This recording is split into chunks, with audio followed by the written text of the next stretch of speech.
Ndewo ndị ọma na-ege m ntị. Eji m n'aka na arụ dị anyị ncha niile.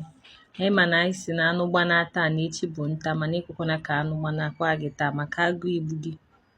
Ị na-anụ ihe m na-ekwu? Anụ agbanakwana alụ gị. Chelụkwa ka ịma ma ihe ejidekwe nke ihe edi taa tupu echi wee bụrụ nta, maka enwekwa ike oluzie echi asị gị na ya achụzi nta. Ị na-anụ ihe m na-ekwu? Okwu anyị kpụ n'ọnụ tata, okwu anyị chọrọ ikwu maka ya wee bụkwalụ gịnị? Omenala ndị Igbo. Omenala bụ obibi ndụ ndị.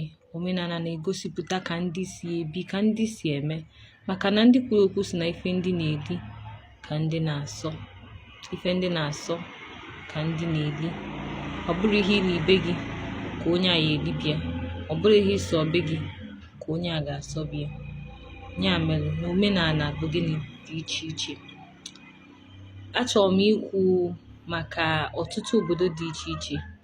Ịma a na-ekwu na ife ndị na-eri ndị na-asọ, ụfọdụ ndị amarọ dị ihe obodo ha na-asọ, o wee fọziala ihe ha wa na-asọ, maka na obodo niile nwere ihe ha na-asọ. Ha nwere ike nwelụ ihe asịsị emena ma ihe asịsị emena, dịka obodo na-anara egbu eke, obodo na-anara egbu enwe. Ọ dị iche iche. Obodo niile nwere ihe ha na-asọ, obodo niile nwere ka ha si wee kwadote. Achọrọ m ka ị gwa m ihe unu a na-asọ.